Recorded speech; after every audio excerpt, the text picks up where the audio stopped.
Inclinons nos têtes juste un moment. Notre Père céleste, que cela ne vienne pas seulement de nos lèvres, mais du plus profond de notre cœur. Seigneur, je crois, et qu'aujourd'hui, le Saint-Esprit nous donne un autre baptême, que notre sérieux et le meilleur de ce que nous avons à donner à Dieu soit mis en avant aujourd'hui. Nous voyons cette grande nation qui est la nôtre se briser en morceaux. Le péché s'insinue de toutes parts. Mais au milieu de tout cela, comme notre frère l'a enseigné l'autre soir, dans le message de ta parole, l'Église fleurit en même temps. Maintenant, Dieu, nous sommes heureux d'être de ce côté. Aide-nous aujourd'hui, bénis la congrégation des gens, bénis ce peuple partout. Et Dieu, sur les autoroutes, nous pensons à tant d'accidents et de choses qui se passent. Beaucoup sont tués et d'autres choses. Dieu soit miséricordieux. Je prie pour que tu retiennes la main de la mort sur beaucoup aujourd'hui, spécialement sur ton peuple partout, Seigneur. Et pour les pécheurs, qu'il se passe quelque chose qui les amène à la réconciliation avec Dieu. Accorde-le, car nous le demandons au nom de Jésus. Amen.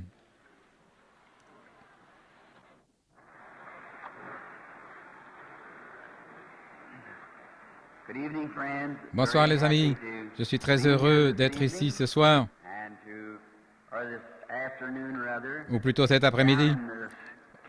Au Kentucky, c'est le soir, vous savez, et je n'arrive jamais à m'habituer à avoir le dîner à l'heure du souper.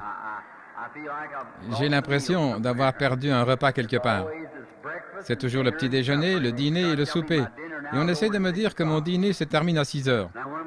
Maintenant, quand allons-nous manger le souper? C'est ce que je veux savoir. Certains disent, « Oh frère Branham, vous n'avez tout simplement pas raison. » J'ai dit, « Oui, nous aussi, le Seigneur n'était pas le Seigneur, il a pris son souper. C'est appelé le souper du Seigneur, c'est vrai. » C'est très bien, merci. Frère Bosé vient de me dire qu'ils ont pris une offrande missionnaire cet après-midi. Eh bien, j'apprécie vraiment cela. Il y a une chose dans laquelle on ne peut pas se tromper, c'est de donner pour les missionnaires.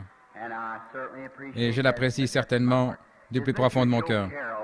Monsieur Joe Carroll, Joseph Carroll de Sydney en Australie, est-il dans le public cet après-midi?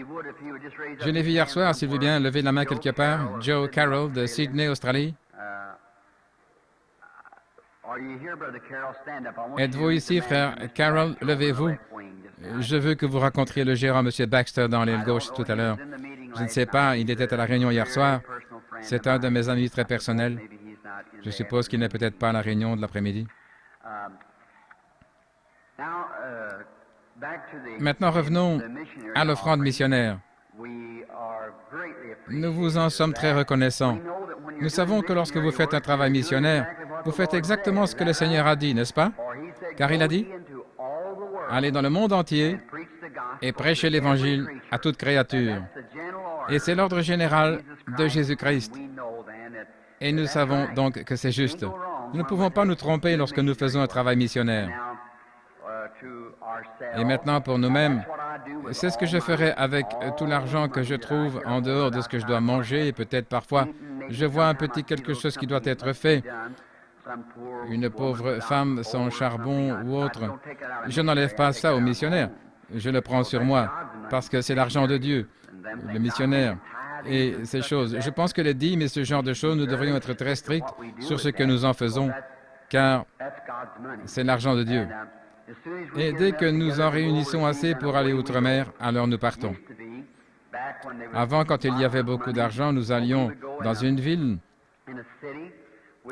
Nous prenions des offrandes peut-être pour 2 soirs.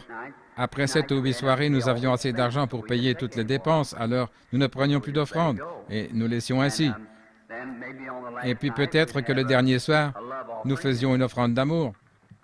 Et puis s'il nous restait un surplus, nous le donnions à différentes organisations, comme des œuvres de charité, des choses comme ça.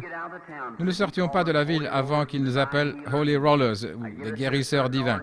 Et j'ai donné à une certaine organisation de l'argent une fois, et je leur ai simplement remis des centaines et des centaines de dollars qui ont été dépensés lors d'une grande réunion à laquelle j'ai participé. Et il y avait là un représentant qui descendait la rue au volant d'une Cadillac, portant un anneau de diamant qui avait probablement coûté 1000 dollars ou plus, fumant un gros cigare comme ça, recevant environ 500 dollars par semaine pour distribuer l'argent. Ce n'est pas juste. Non, monsieur. C'est juste étrange que nous, les chrétiens, ne soyons pas organisés comme nous devrions l'être. Je veux dire dans une fraternité. Je suis entré dans un restaurant ici dans votre ville l'autre soir et j'ai eu la pire engueulade que j'ai jamais eue de ma vie parce que les gens de cette église venaient manger dans ce restaurant. C'est exact, oui. Le type a dit, on ne veut pas d'eux ici. J'ai dit, eh bien, monsieur, il a dit, quel genre de groupe êtes-vous de toute façon? Et j'ai dit, eh bien, nous sommes des chrétiens. Il a dit, vous ne m'avez même pas dit que vous veniez. Comment je pouvais savoir que vous veniez par ici? Il a dit, on dirait que vous devriez avoir un système pour ça. J'ai dit, on ne va pas faire le tour de la ville pour dire au restaurant ce qu'ils doivent faire. J'ai dit, les gens viennent juste, monsieur, et ils veulent manger. Eh bien, ils ne se souciaient pas du tout qu'ils viennent ici. J'ai dit, bien sûr, je dois avoir beaucoup d'affaires. Eh bien, c'est vraiment dommage. Eh bien, nous devons juste supporter. Notre jour arrive. C'est vrai, notre jour. Ceci est le jour de l'homme. Le jour du Seigneur viendra. C'est vrai.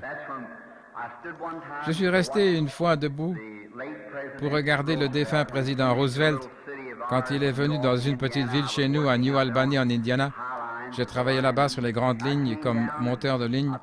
Je suis descendu et je pensais, eh bien, ils nous ont dit que nous pouvions descendre et l'entendre. Il allait faire un petit arrêt en traversant la ville. Et tout le monde s'était rassemblé. Eh bien, quand nous, les ouvriers, sommes arrivés là, eh bien, j'ai dû monter sur le toit d'un hangar tout en haut pour voir l'homme sortir. Je pensais, eh bien, c'est très bien, puisque tout allait bien. Je me suis dit, vous savez quoi? Juste les fonctionnaires de la ville et ainsi de suite étaient là près de l'arrière du train où ils pouvaient voir le président et lui parler. Je pensais, mais vous savez, quand Jésus viendra, je serai l'un des officiels qui seront placés là. Amen. Alors je pensais, ce sera merveilleux quand nous verrons Jésus.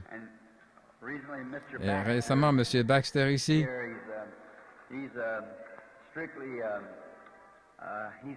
il est parti maintenant, je suppose, alors je vais parler de lui. Il a cette dignité britannique, vous savez.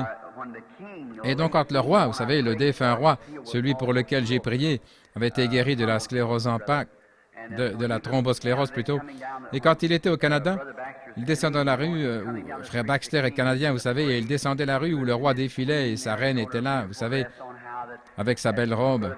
Et le frère Baxter était là. Et quand il était au garde à vous, lorsque le roi passait comme ça, et qu'il remarquait les larmes qui coulaient de ses joues aussi vite qu'elle pouvait. Pourquoi? Son roi passait. Et je pensais, oh, alléluia, un jour notre roi aussi va passer. Vous parlez d'un temps que nous aurons alors. Oui, monsieur, je veux être juste à côté de lui, pas vous? Et rappelez-vous, c'est son épouse avec lui. C'est ce que c'est. Eh bien, que le Seigneur vous bénisse. Et merci 1000 fois pour votre gentillesse. Maintenant, je n'aurai pas le temps de parler, car beaucoup d'entre vous nous ont envoyé des petits cadeaux et des choses par mon garçon et par frère Baxter et frère Bosé, et des petites boîtes de biscuits, et ainsi de suite, et un petit panier de pêche, et même des tomates. J'en ai mangé autant que je pouvais, et j'ai passé un merveilleux. Et vous savez quoi? Au plus profond de mon cœur, je me sens tellement bien. J'apprécie juste ça. C'est vrai. Et une petite fille qui était aveugle, venait de recouvrer la vue dans son œil ici au tabernacle. Et elle a fait un petit dessin comme ça et me l'a donné. Eh bien, tant que je peux en prendre soin, je l'aurai. C'est vrai. Et je me souviens toujours de ces choses. Et parfois, lorsque je suis vraiment fatigué, je descends dans ma tanière, là, à un endroit au sous-sol, parce que la maison est souvent remplie de gens qui vont et viennent, vous savez. Alors je descends là, et pendant un petit moment, et je deviens vraiment mélancolique parfois. Je m'installe là et je regarde. Oui, je me souviens de ce pauvre Suédois qui m'a donné ça et ce Norvégien qui m'a donné ceci. Vous savez, je me souviens de cette petite fille, de ce petit garçon et de cette femme dont le bébé était guéri. Oh mon Dieu! Oh mon Dieu, je suis prêt à remonter, à recommencer à prier pour les malades alors. Je crois que nous reprenons un nouveau courage, ne pensez-vous pas? Et juste des petites choses comme ça. En Afrique, un petit bâton. Un gars le tenait en main, il me l'a donné. Je l'ai pris. Je l'ai gardé et je l'ai ramené à la maison. Un petit bâton, une sorte de petit knockbilly ou quelque chose comme ça, comment il l'appelle, et il le tenait en main. Et là, au Japon, une petite paire de chaussures, à peu près comme ça. Je ne pouvais même pas y mettre mes orteils. Et juste des couteaux et juste des choses comme ça que quelqu'un vous donne, vous savez. C'est un trésor pour mon cœur, parce que ça représente le cœur de quelqu'un d'autre, vous savez. Et souvent, quand nous prenons des photos à La Réunion, quand je retourne dans les montagnes tout seul, eh bien, je retourne là-haut et je prie. Et quand je suis là-haut, je prends parfois ces photos avec moi. Je prie pour les différents participants aux réunions. Donc, toutes ces choses, Dieu a juste des enfants dans le monde entier. Et vous savez, le côté triste de tout ça, quand j'arrive, je vois cette personne, je vois qu'il vient souvent à l'église et je rencontre cet homme. Alors, la première chose que je sais, c'est que je dois dire, eh bien, au revoir, j'espère vous revoir. Et quand nous commençons à partir, c'est comme si j'étais resté ici assez longtemps pour m'habituer à ces gens, ici à Chicago. Et maintenant, si je devais partir, c'est comme si je quittais à nouveau la maison. Mais un de ces jours, nous allons nous rencontrer là où nous ne nous séparerons plus jamais. C'est bien ça. Nous allons nous rencontrer là où nous ne devrons plus jamais nous dire au revoir et nous séparer. Je me souviens de la dernière fois que mon petit garçon, là-bas, sur sa mère, quand je me tenais à ses côtés, les anges de Dieu l'ont emmené. La dernière fois que je l'ai embrassé, elle a dit, « Bill, je me tiendrai du côté est de la porte. » J'ai dit, quand Abraham, Isaac, Jacob et tous les autres entreront, commence à crier mon nom, je te trouverai. J'ai dit, je vais rassembler les enfants et nous allons y arriver. Eh bien, j'ai pris des rendez-vous comme ça à travers le monde avec des gens. Je veux vivre correctement et quand ce jour arrivera, je sais qu'il y a une grande chambre noire devant moi, comme chez tout le monde. Chaque fois que votre cœur bat, vous vous rapprochez un peu plus de cette chambre. Cela s'appelle la mort. Et chacun d'entre nous s'y dirige. Mais je veux dire, comme le Saint Paul d'autrefois, je veux le connaître dans la puissance de sa résurrection, afin que lorsqu'il appellera mon nom, je sois appelé d'entre les morts pour vivre avec lui pour toujours et avec tout son peuple. Maintenant, je ne savais pas que j'allais prêcher cet après-midi. Frère Baxter vient de m'appeler il y a quelque temps. Il m'a dit, « Frère Branham, nous voulons que vous veniez et que vous parliez un peu cet après-midi. » J'ai dit, « Oh mon Dieu, n'en ont-ils pas eu assez l'autre jour? » Je pensais à quelque chose ici dont j'allais parler en Moïse.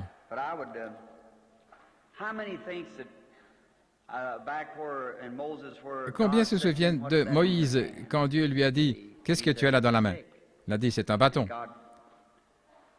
Et Dieu l'a utilisé. Mais je crois que maintenant, en regardant cette foule, le Saint-Esprit semble me diriger vers un autre endroit et nous allons lire juste un peu de Saint Jean. Et priez pour moi, et je veux juste vous parler un court moment. Je sais que vous vous installez ici, que c'est votre temps de vacances, et que vous sacrifiez votre temps d'être ailleurs pour venir à l'Église. Cela montre où est votre cœur. C'est vrai, cela montre ce que vous êtes. Alors inclinons nos têtes pour un mot de prière. Père Céleste, maintenant, nous te confions toutes choses. Ce charmant groupe de personnes ici cet après-midi, nous sommes ici. Ils sont blancs, de couleur, jaune, brun, toutes les différentes nationalités, irlandais, des juifs, mexicains,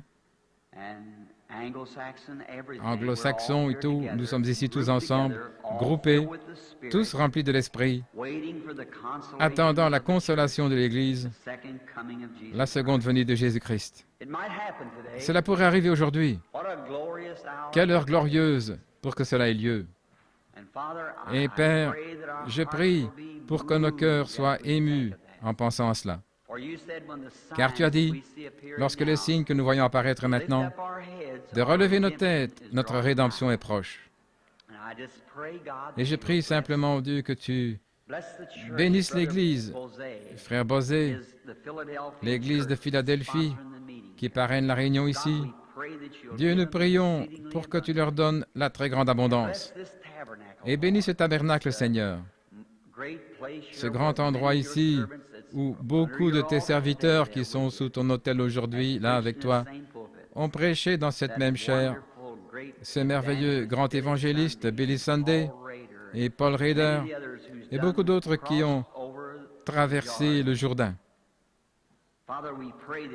Père, nous prions pour que tu envoies la puissance qui était sur eux, qui a apporté la conviction aux pécheurs. Envoie-la cet après-midi.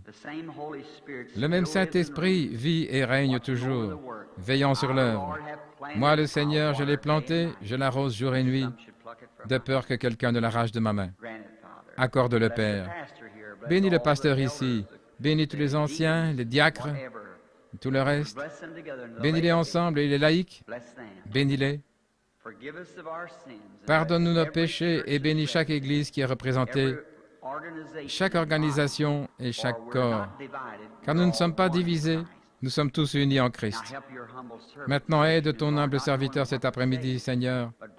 Ne sachant pas quoi dire, mais croyant que tu fourniras ces choses, je m'engage envers toi, avec cette Église, à ce que tu circoncises mes lèvres pour dire la chose juste et les cœurs des gens à la recevoir, et que le Saint-Esprit prenne la parole de Dieu et la donne à chaque cœur selon nos besoins. Car nous le demandons au nom de Jésus-Christ. Amen.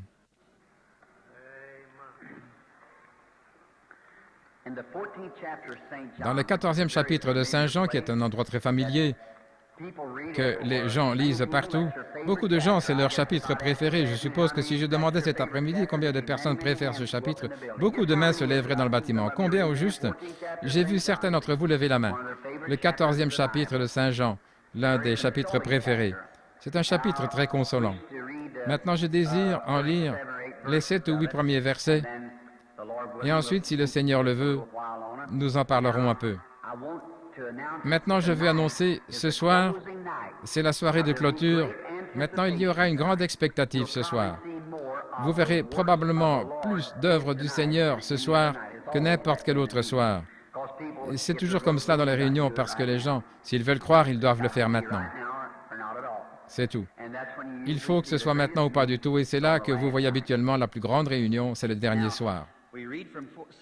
Maintenant, nous lisons dans Saint Jean 14 ces versets. Que votre cœur ne soit pas troublé. Vous croyez en Dieu, croyez aussi en moi.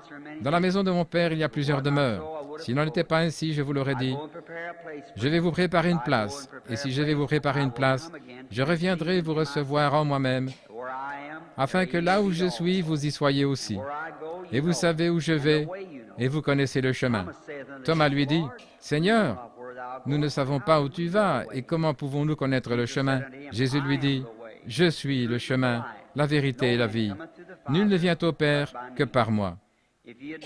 Si vous m'aviez connu, vous auriez aussi connu mon Père.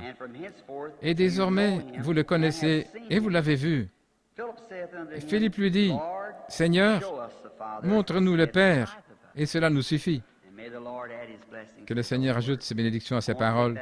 Je vais prendre ce dernier verset comme titre, comme texte. Combien d'entre vous croient que Dieu existe? Voyons. Combien d'entre nous aimeraient voir Dieu? J'aime juste. Eh bien, si je peux vous le montrer, cela vous rendra-t-il heureux? Très bien. Maintenant que Dieu m'aide à le faire.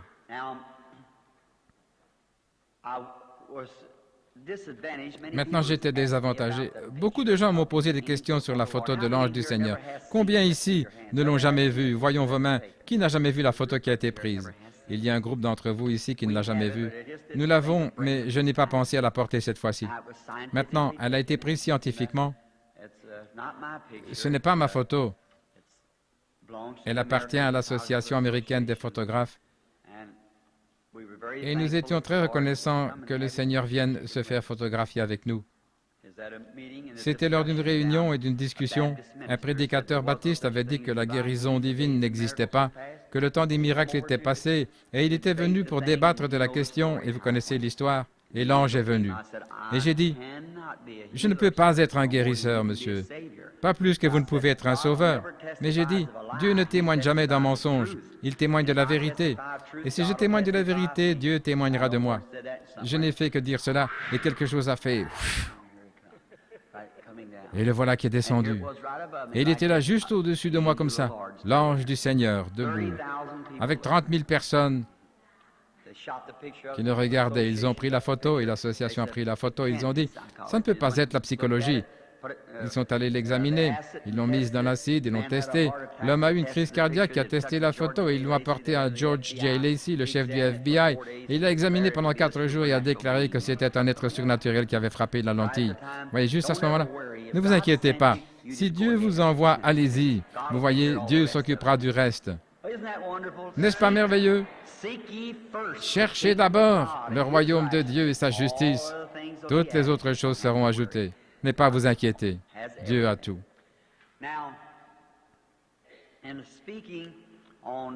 Maintenant, en parlant de Saint Jean 14, nous voulons regarder Dieu et voir si nous pouvons voir Dieu.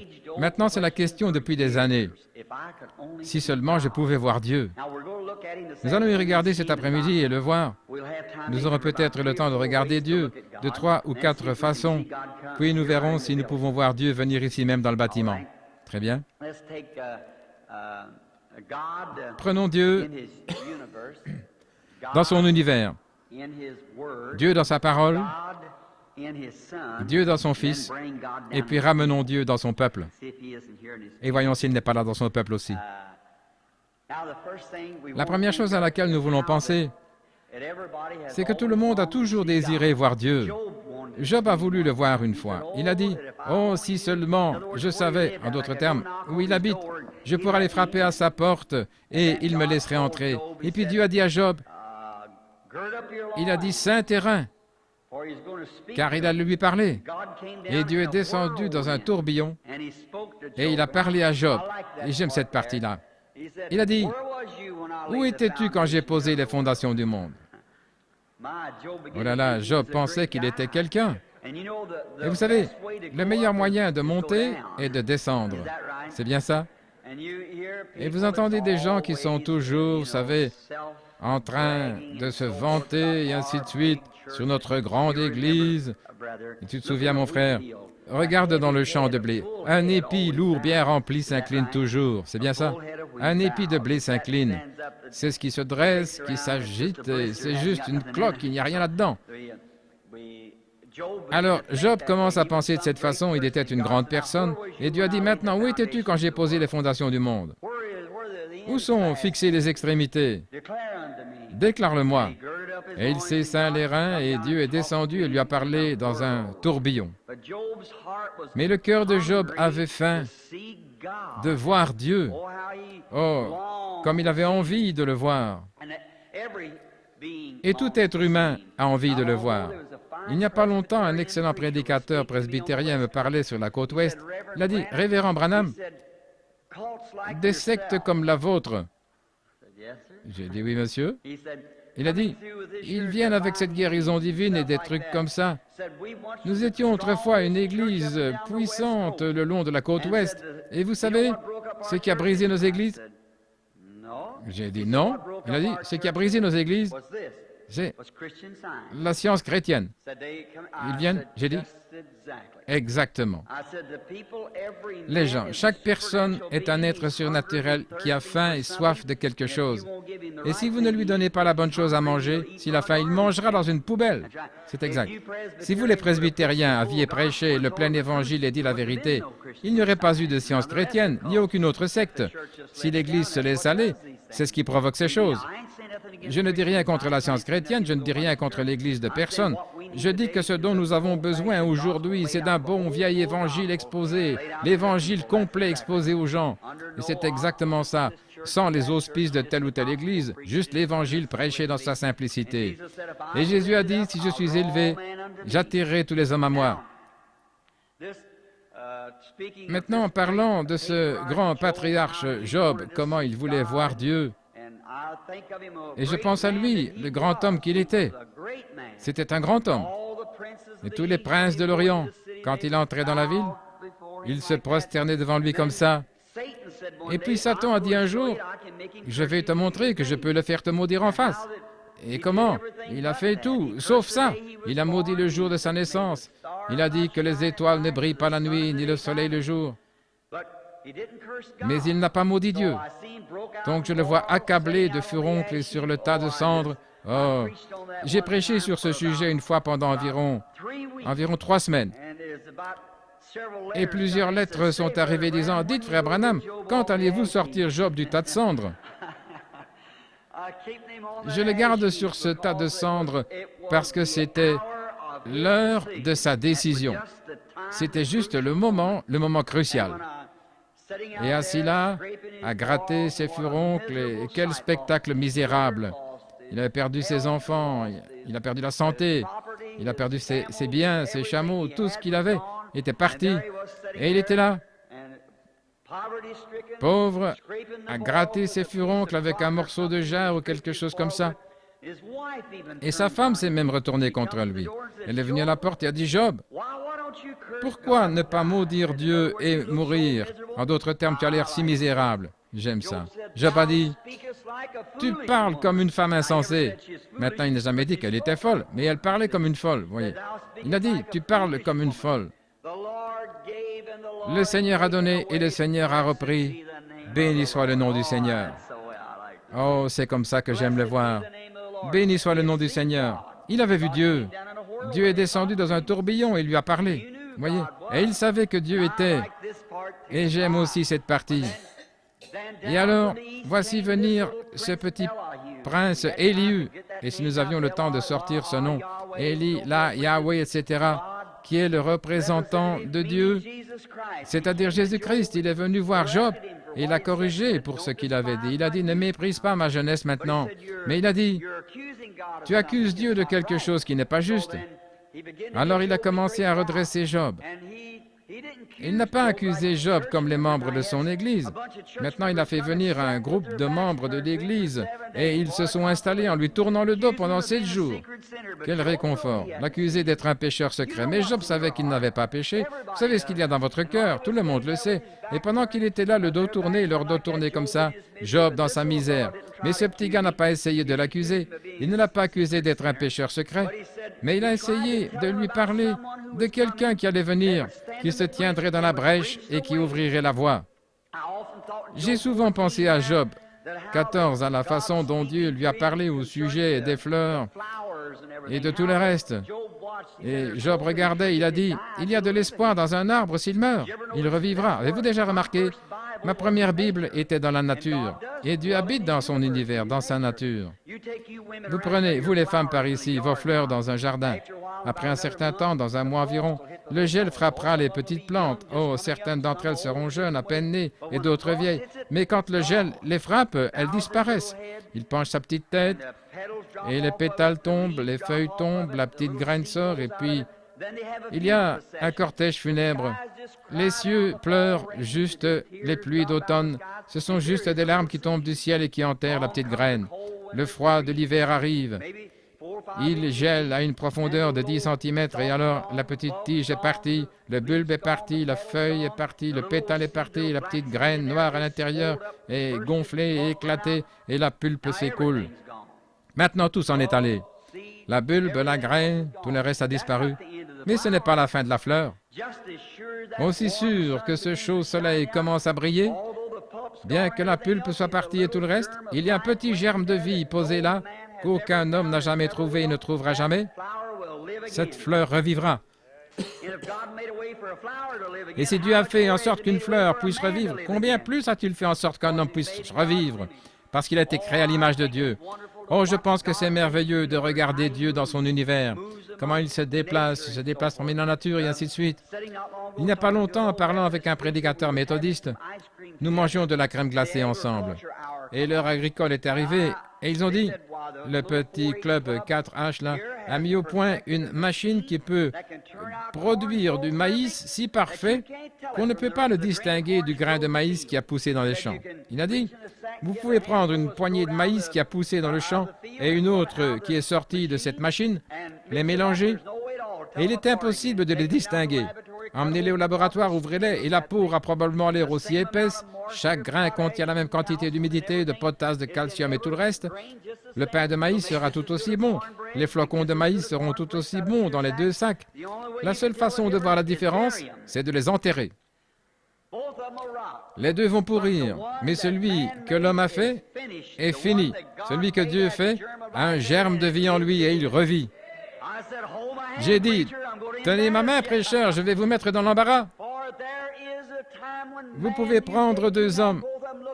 Les deux se ressemblent, les deux agissent comme des chrétiens, mais l'un d'eux a un germe de vie qui est le Saint-Esprit. Il ressuscitera lors de la résurrection, l'autre restera allongé là, c'est exact. Amen. Regardez, vous voyez comment Dieu modèle tout autour. En Inde et dans d'autres pays, ils pratiquent un culte et disent que lorsque nous mourons, nous devenons des anges et nous nous envolons. Dieu n'a jamais fait de moi un ange et je ne serai jamais un ange. Il a fait de moi un homme et je serai toujours un homme. Je ressusciterai un homme exactement comme ça. Mais nous savons que Dieu agit et nous pouvons voir le modèle parfait dans l'univers quand il commence à élever les choses comme cela. Et Job, regardant cela et en voyant que ces choses ressuscitent, mais il a dit, « L'homme se couche, il rend l'âme, il dépérit. Oui, où est-il? Ses fils viennent se lamenter et il ne s'en aperçoit pas. Il dit, « Oh, si tu voulais me cacher dans la tombe et me garder dans le lieu secret jusqu'à ce que ta colère soit passée. » Et quand Élie a commencé à le remettre sur le droit chemin, il a commencé à voir qu'il y avait quelqu'un qui venait. Et il lui a dit comme ça, « Maintenant, Job, je le dis pour que les enfants comprennent. Maintenant, Job, tu regardes cette fleur et cet arbre. Cette fleur ou cet arbre n'a jamais péché. Mais l'homme a péché. Vous voyez, l'arbre vient juste, et le grain et les autres choses viennent juste perpétuellement. Mais l'homme a péché et cela a coupé sa relation avec lui et Dieu. Il n'y a pas de résurrection pour lui maintenant. Mais, oh, j'aime ça. Mais il y a quelqu'un qui vient, un juste qui se tiendra dans la brèche, mettra la main sur un homme pécheur et un Dieu saint et ouvrira la voie. Et il y aura la résurrection. Job est un prophète. Il s'est placé dans le bon type de canal, le bon sillon. Et il a vu la vision du Seigneur. Et il s'est tenu sur ses pieds, il a prophétisé. Et les éclairs ont commencé à jaillir et les tonnerres à gronder. Il a dit, « Je sais que mon Rédempteur est vivant. Mon Rédempteur est vivant et au dernier jour, il se lèvera sur la terre. Même si les vers détruisent ce corps, dans ma chair, je verrai Dieu. Je le verrai moi-même. Mes yeux le verront et pas un autre. De même qu'un grain de maïs a pourri, qu'il est parti et qu'il est ressuscité, ainsi en sera-t-il pour moi. Maintenant, regardez. Mon Rédempteur est vivant. Continuation, pas seulement vivre, juste mourir. Mon Rédempteur vit, et au dernier jour, il se tiendra sur la terre. À la fin des 2000 dernières années, en d'autres termes, il se tiendra sur la terre. Et même si les vers détruisent ce corps, dans ma chair, je verrai Dieu. Job regardait Dieu dans son univers. Aucun homme ne peut regarder un beau grand lys et dire « il n'y a pas de Dieu » sans être dérangé mentalement, car Dieu vit dans les fleurs. Vous ne croyez pas? Dites-moi comment cette petite graine, comment elle va dans la terre. Le même soleil brille, et en voici deux exactement pareils. L'une est blanche, l'autre rouge, et l'autre bleue, et quelque chose comme ça. Comment Dieu fait cela? Et la rose et les différentes fleurs, comment il a fait ces choses? Il est Dieu. Et nous pouvons le voir bouger, comment il se déplace dans son grand univers. Dites-moi comment ce monde peut tourner à 40 000 km à l'heure. Il fait 40 000 km et il tourne toutes les 24 heures. Il fait un cercle complet. Et vous pouvez le calculer en fonction des étoiles et tout. Il ne bouge jamais de sa place, il reste juste là parfaitement suspendu dans l'air. À l'observatoire du mont Palomar, on peut regarder et voir 120 millions d'années-lumière. Comment ces lunes et ces étoiles et ces mondes et ces lunes, ces étoiles et notre Père céleste les a simplement soufflés de la paume de sa main comme ça. Que cela soit et cela fut.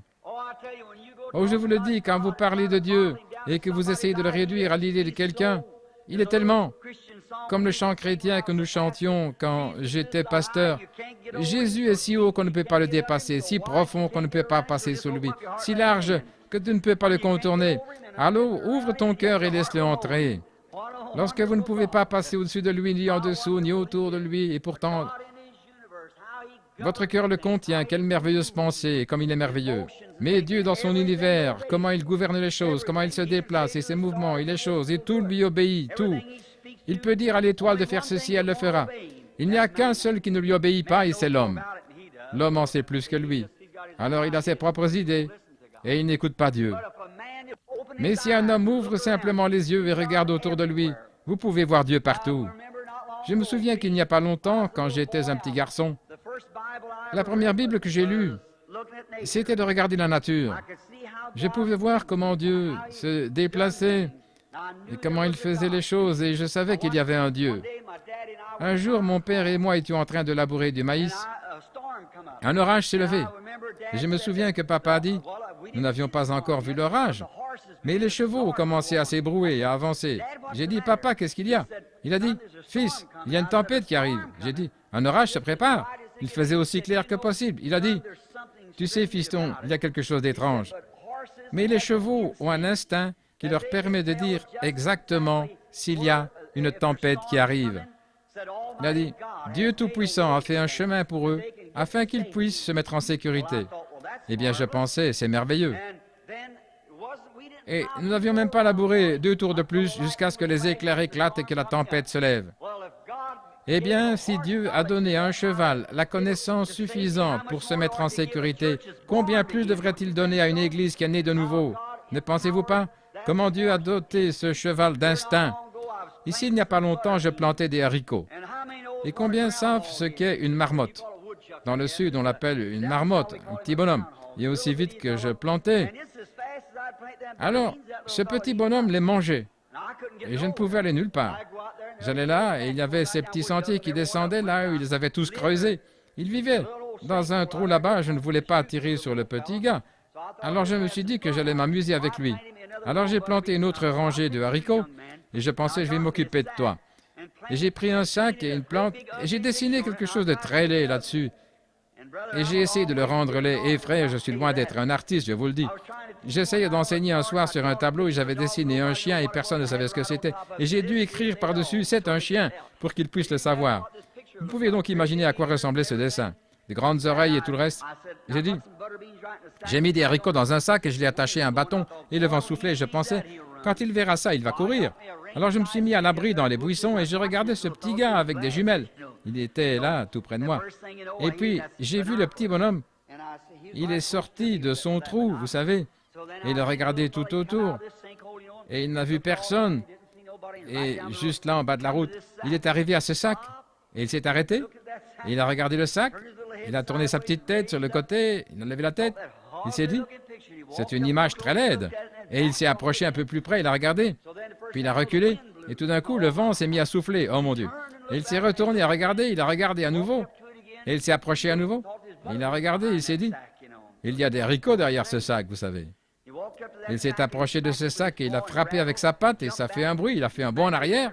Il a frappé à nouveau et ça fait du bruit. Il est passé juste derrière et a commencé à manger des haricots comme il pouvait. Eh bien, pensez-vous que nous devrions avoir autant de bon sens qu'une marmotte? Absolument. Laissez-moi vous dire, quand vous voyez un épouvantail, rappelez-vous que c'est une cloche. Juste derrière, il y a quelque chose de bon. Quand les gens disent, ce sont des saints comédiens, ils sont ceci ou cela, ne faites pas attention. Nous avons une bande de fanatiques, mais mon frère, juste derrière, il y a un vrai noyau de Dieu. Juste là, le vrai pouvoir du Saint-Esprit, la résurrection de Jésus-Christ. Oui. Alors le diable met beaucoup d'épouvantail, mais n'y prêtez pas attention. Je faisais une remarque une fois, j'ai vu un groupe de corbeaux ou de merles, et ils ne faisaient que crier. Et je pensais, qu'est-ce qui se passe? Un homme vivait là-bas et il aimait vraiment les oiseaux. Il avait une parcelle de fraises sauvages et il le gardait là pour les oiseaux. Il est allé en Floride une année et il n'est pas revenu à temps. Et un type a voulu cueillir les baies. Et alors, il a mis un grand épouvantail dans le champ comme ça. Eh bien, tous ces oiseaux qui avaient pris l'habitude de venir là chaque année sont venus et ils ont trouvé ce champ. Et il y avait ce gros épouvantail. Et certains oiseaux se sont installés tout en haut des arbres, d'autres sur les fils télégraphiques. Et ils ne faisaient que crier et piailler. Eh bien, je pensais, n'est-ce pas incroyable? Mais à mon grand étonnement, au milieu du champ, sur les bras de l'épouvantail, il y avait 2 grands corbeaux qui se remplissaient le ventre. Je pensais, eh bien, n'est-ce pas quelque chose? C'est exactement. Je pourrais faire un sermon là-dessus. J'ai dit, c'est vrai. Jésus-Christ, le Fils de Dieu, l'homme bon, a préparé toutes les bonnes choses pour son Église. Vous croyez cela? Et certains d'entre eux se tiennent à l'écart. Je vous le dis maintenant, je ne crois pas en une telle chose. Regardez ce qu'ils ont. Hein? D'autres descendent sur les fils télégraphiques. Eh bien, je pourrais y croire, mais mon Église ne me laisserait pas faire. Et celui qui se trouve sur le côté ici, sur le poteau, il dit, eh bien, je vous le dis, je crois que les jours des miracles sont passés. Mais il y avait quelque chose, je crois. Mes frères, il n'y a pas de condamnation pour ceux qui sont dans le champ, je vous le dis. Ils étaient installés sur ce bras-là de l'épouvantail en mangeant aussi fort qu'ils le pouvaient. Ils savaient que ce n'était rien d'autre qu'un épouvantail. C'est comme ça que je vois la religion du Saint-Esprit à l'ancienne.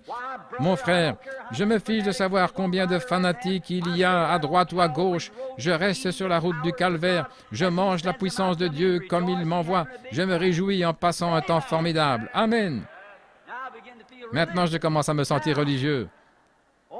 Maintenant, oh, comme c'est merveilleux. Dieu travaillant dans son univers. J'aime chasser. Je vais parfois dans les bois du Nord, pas tellement pour chasser, mais pour me reposer. Et je remarque que là-haut, sur les lacs, les marais du Canada, Frère Bosé, vous savez de quoi je parle, il y a toujours un groupe de canards là-haut, et ils s'envolent pendant l'hiver. Ils montent là-haut en été, au début du printemps, et dans tous ces marais et ces lacs, ils font leur nid, ils pondent leurs œufs et font éclore leurs petits. C'est étonnant de voir comment Dieu prend soin de ces animaux. Vous ne le croyez pas? Et Dieu donne aux animaux la façon de faire les choses. Maintenant, si vous le regardez, il est dans sa nature, dans son univers. Maintenant, regardez. Ces petits canards, vous montez là-haut, et je pars parfois tôt. La neige n'a pas encore atteint le sommet des collines. Mais dès le premier matin où vous vous réveillez et qu'il y a de la neige au sommet de la montagne là-bas, ce vent froid de la fin septembre, du début octobre descend dans les vallées. Vous entendrez quelque chose. Un petit canard là, il n'est jamais parti, il n'a jamais quitté ce lac de sa vie, il est né juste là au printemps, ce petit bonhomme. Il va courir au milieu de cet étang comme ça, ou de ce lac, et il va faire entendre son petit klaxon, coin, coin, coin, coin, coin. Tous les canards du lac viendront droit vers lui. C'est bien ça. Pourquoi? Ils savent que ce canard est un leader. Il n'a jamais quitté le lac. Mais ils savent que c'est un leader. Oh là là! Il va se mettre à klaxonner. Coin, coin. Les canards vont venir. Et voilà un tas. Et ils disent coin, coin. Ils viennent par ici, par là. Et c'est étonnant de les regarder. Et ils sont là au milieu du lac. Et puis ce vent froid arrive. Ils discutent du sujet, je suppose, à propos du vent froid qui descend. Et ils quittent ce lac. Et ils s'en vont aussi droit que possible vers la Louisiane. Et il n'avait jamais quitté ce lac. Pourquoi? Il a un instinct donné par Dieu. Dieu. Tous les autres canards savent que c'est leur chef. Et ils ont une confiance absolue. S'il va dans cette direction, ils vont dans cette direction. S'il va dans cette direction, ils vont par là. Où qu'il aille. Mais d'une manière ou l'autre, il atterrit en Louisiane, dans les rizières, échappant à l'hiver. Eh bien, si un canard a assez de bon sens pour échapper à la vague de froid, qu'en est-il d'une Église qui est née de nouveau? La seule chose que nous ne connaissons pas, c'est notre leader. Alléluia. Frère, Dieu a donné le Saint-Esprit à l'Église, pas à l'organisation. Il a donné le Saint-Esprit pour diriger l'Église, et nous avons adopté des organisations pour cela. Alléluia. Le Saint-Esprit veut venir et bénir les gens et les conduire dans les rivières profondes et les verts pâturages et tout. Mais l'organisation ne les laisse pas faire. Elle les retient. Oh Dieu, brise les entraves et fais sortir ton Église, c'est ma prière. Oui, monsieur. Dieu travaille. Regardez-le dans sa nature. Cela coïncide avec l'Église, avec le naturel et avec le spirituel. C'est parfait partout. Ce petit canard est sorti de là, mon frère, et il a filé tout droit vers la Louisiane. Observez la nature comme vous voulez. Vous voyez Dieu agir. Prenez par exemple un porc. Vous lisez dans le journal, demain, il va faire beau. Et regardez cette truie prendre le fumier du côté nord de la colline et le ramener du côté sud et faire son lit. Voyez? Et ce journal ne sait rien. Il va faire froid. Elle en sait plus sur le temps que tous les météorologues du pays. Pourquoi? Elle a un instinct divin pour s'y préparer. Mais le truc, c'est qu'elle croit son instinct. Mais nous ne croyons pas notre direction.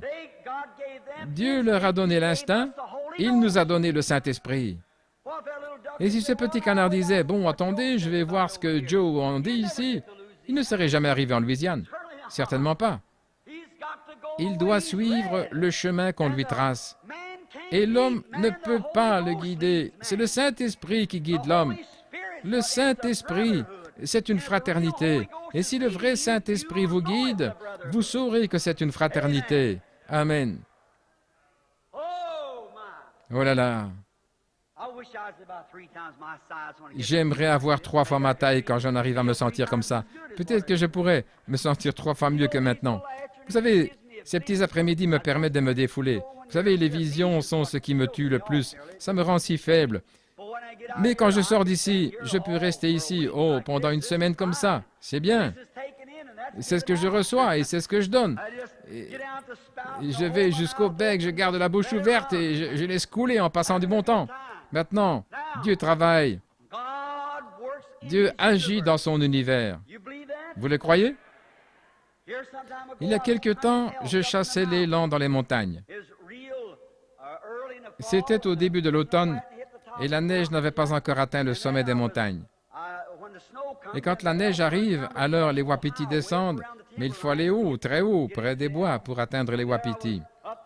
Et j'étais là-haut un jour, j'étais à environ, je suppose une 50aine de kilomètres de Two Ranch ou autre chose, tout en haut des montagnes rocheuses. Et je suppose que j'étais à 300 kilomètres d'une ville. Je me promenais avec mon fusil, vous savez, et il y avait de la neige, et il va pleuvoir, et puis il va faire chaud, le soleil va partir, et le temps va changer. Et j'étais là depuis 2 jours, et je savais que le troupeau d'élan était là. Alors je me promenais juste là, dormant dehors la nuit. Et un jour, il a plu, et je me suis mis derrière l'arbre comme ça, et la pluie a soufflé, et après que la pluie se soit calmée, il faisait froid là-haut sur la montagne. J'ai regardé, et les conifères avaient gelé. Ces gros glaçons qui pendaient partout sur le conifère, c'était gelé là où le vent est froid et où l'eau tombe. Cela a gelé la glace dans le conifère. Et je regardais, et le soleil se couchait à l'ouest, en regardant à travers cette crevasse des montagnes comme ça, et je pensais, « Oh, grand Jéhovah, son œil est sur le moineau, comme il se tient dans les cieux, et que ses yeux regardent dehors. Il voit chaque mouvement. Pas un moineau ne pourrait toucher le sol. » Vous voyez Dieu dans son coucher de soleil. Ne pensez-vous pas le voir de cette façon? Pensez à lui dans un coucher ou un lever de soleil. Puis j'ai regardé là où le soleil brillait contre l'eau et tout ça. Il y avait un arc-en-ciel à travers le canyon. Et je regardais cet arc-en-ciel et j'ai dit, « Oh, gloire à Dieu! » Et j'aime juste regarder Dieu dans sa nature, pas vous? Et j'ai dit, « Regardez là! Tu as donné à Noé le signe de l'arc-en-ciel. Avant cette époque, l'eau n'était jamais venue de cette façon pour que les eaux, les éléments ne puissent pas faire ces couleurs. Et maintenant, tu lui as donné le signe de l'arc-en-ciel, que tu ne détruirais plus jamais le monde par l'eau. » Et je pensais à nouveau que lorsque Jean, sur l'île de Patmos, s'est retourné et a vu Jésus comme un arc-en-ciel, une pierre de sardoine et de jaspe, qui était Ruben et Benjamin, le premier et le dernier, celui qui est et qui doit venir, la racine et la progéniture de David, l'étoile du matin, et au-dessus de lui se trouvait un arc-en-ciel avec ses 7 chandeliers d'or, ce qui signifie qu'il avait une alliance pour les 7 derniers âges de l'Église. Puis la profondeur commence à appeler la profondeur. Oh, au fond de mon cœur, j'ai dit, « Dieu, je suis là, tout en haut, censé être à la chasse. » Et j'étais vraiment heureux. Et j'ai posé mon fusil et je courais autour de l'arbre en criant aussi fort que je pouvais. Si quelqu'un était là, on m'aurait mis dans une institution pour aliéner. Oh, je passais un temps glorieux. J'ai repris mon fusil pour continuer. Et je pensais, « Oh, grand Jéhovah, qui a fait toutes ces choses. » Et à peu près à ce moment-là, j'ai entendu le troupeau d'élans qui avait été dispersé dans la tempête se mettre à brailler de l'un à l'autre. Puis tout en haut de la colline, un loup gris s'est mis à hurler, son compagnon répondant en bas. Ma mère est à moitié indienne, et il y en a juste assez pour que la profondeur appelle la profondeur. J'ai commencé à crier de toute ma voix. J'ai posé mon arme et j'ai recommencé à tourner autour de l'arbre. Je ne me souciais pas de savoir qui écoutait. Je criais et louais Dieu. Alléluia, ils peuvent me traiter de fou s'ils le veulent. Ça ne fait aucune différence pour moi. J'ai mes yeux sur le calvaire. Amen.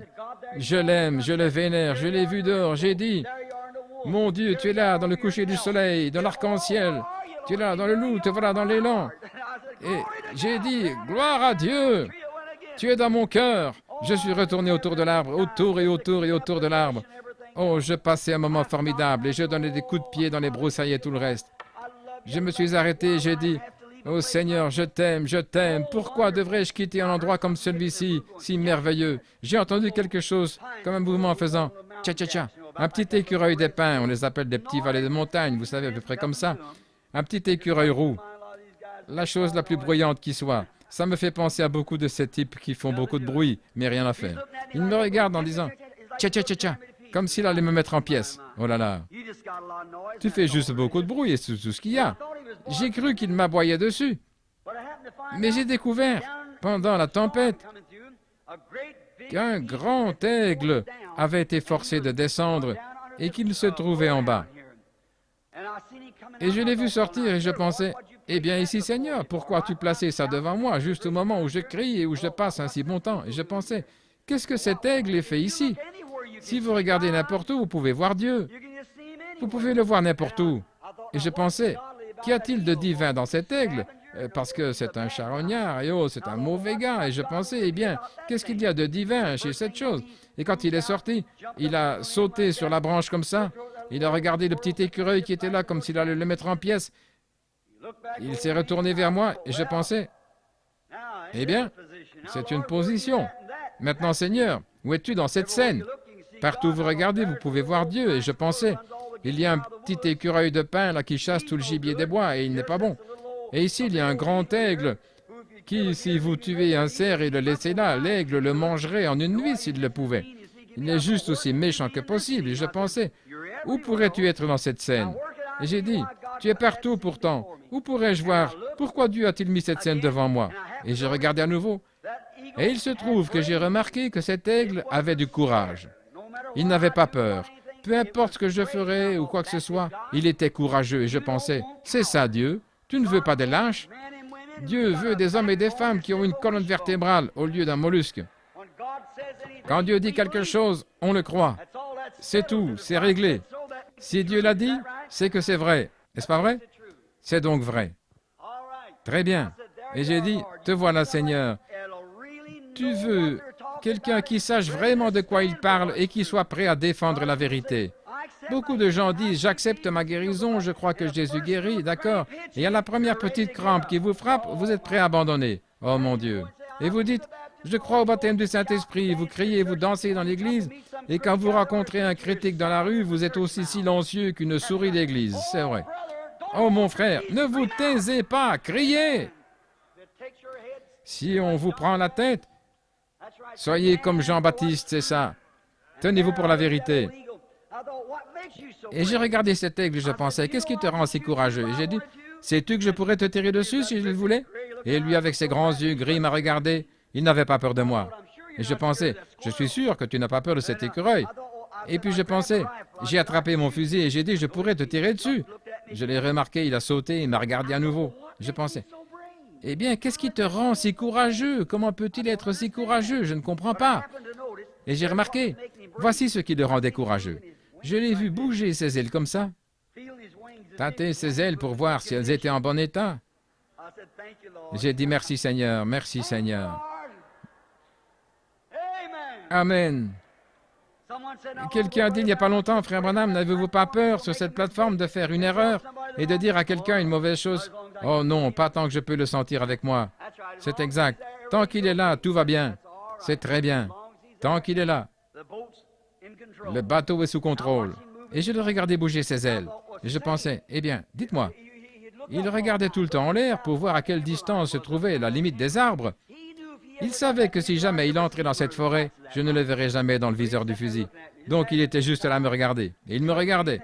Et puis il regardait l'écureuil. Il me regardait comme ça. Et j'ai dit, eh bien, si ce n'est pas incroyable, Et au bout d'un moment, il s'est fatigué de ce bruit de l'écureuil. Alors il a fait un grand saut comme ça.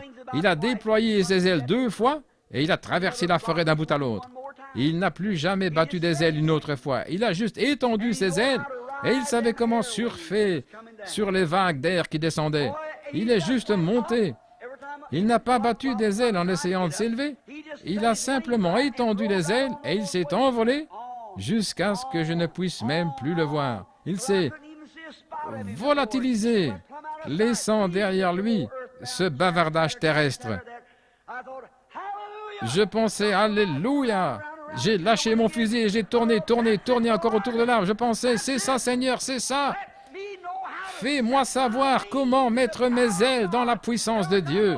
Et chaque fois que le Saint-Esprit arrive, fais-moi monter avec lui. Alléluia. Jusqu'à ce que je me mette hors du chemin de ces bavards. Les jours des miracles sont passés. C'est une bande de 5 comédiens. Ça n'existe pas. Le Saint-Esprit est parti il y a longtemps. Oh mon Dieu, on s'en va avec ça. Gloire. Chacun de vous les aigles, vous avez 2 grandes ailes pour s'envoler si vous voulez. Amen. Vous avez juste peur d'utiliser vos ailes. Cela leur donne de l'exercice quand vous devez les utiliser de temps en temps pour vous élever. Un jour, j'observais un nid d'oiseaux. J'étais installé sur une montagne et je regardais. Et j'ai vu une maman aigle pousser un cri. Elle est sortie du nid avec toute une bande de petits aigles. Ils ont enfoncé leur petit bec dans les ailes de la mère comme ça et elle est descendue du nid. Et quand ils ont sauté des ailes, c'était la première fois que les petits étaient sur l'herbe. Oh, c'était si beau. Et ils s'amusaient. La maman est remontée directement et s'est installée au sommet du plus gros rocher qu'il y avait. J'étais là avec mes lunettes. Je gardais le bétail comme je le faisais dans le Colorado. Et je le regardais, vous savez, avec mes jumelles, voir que cette maman aigle, ce qu'elle faisait. Et elle regardait pour voir si un coyote allait venir. Je pensais, comme c'est typique ici, Dieu dans sa nature, ces petits aigles n'étaient jamais sortis de ce nid, vous savez, où ils vomissaient dans leur nid et tout le reste, ils apportaient de la viande qui pourrissait dans le nid et tout, et sur les ronces, et leurs pauvres petites pattes marchant là-dessus. Et puis, la maman aigle vient les chercher, parce que ce sont ses enfants. Elle les emmène dans les pâturages, où l'herbe est douce pour leurs pattes. Je pensais, c'est ainsi que Dieu agit lorsque nous sommes ici, dans des maisons closes et dans les rues, vivant dans le péché, le vomissement du diable et l'odeur du whisky et du tabac. Et puis notre Seigneur Jésus, un jour, a étendu les ailes du calvaire et nous a emmenés dans les pâturages verts et ombragés. Gloire! Puis quand il a fait ça, il a fait comme la maman aigle. Il s'est envolé là-haut sur les remparts de la gloire et s'est installé là pour veiller sur son Église. Amen. Qu'un coyote monte s'il le veut, cette maman aigle serait sur son dos en un instant. Et je vous le dis, notre Seigneur Jésus-Christ, dans la puissance de sa majesté et de sa gloire, veille sur son Église pour confirmer sa parole. Partout il peut trouver un croyant qui agira selon sa parole et la croira. Ces petits aigles ne se souciaient de rien. On les voyait simplement lever leur petite tête et regarder là-haut. Ils ont vu leur maman. C'est tout ce qui était nécessaire. Alléluia. Bien sûr, Dieu est dans sa nature, vous le croyez? Il est dans son univers. Aussi longtemps que je peux sentir la puissance du Saint-Esprit descendre, je sais que Dieu est toujours installé sur les remparts de la gloire, qu'il surveille sa parole pour l'exécuter et la confirmer. Il était là. Il se trouve que j'ai remarqué qu'au bout d'un moment, qu'il y a un vent du nord, un vent qui vient par là. Elle pouvait sentir ce vent. Elle savait qu'il y avait de la pluie dans l'air. Elle a poussé un grand cri et est descendue au milieu de ce pâturage. Elle a déployé ses ailes comme ça. Tous les petits aigles sont venus de partout, ont fait de leur mieux, ont sauté, se sont accrochés aux plumes avec leurs pattes et avec leur bec. Elle a levé ses grandes ailes. Oh, à travers ce vent qui balayait le canyon à 100 km à l'heure à ce moment-là, elle est allée tout droit dans la fente du rocher en sécurité.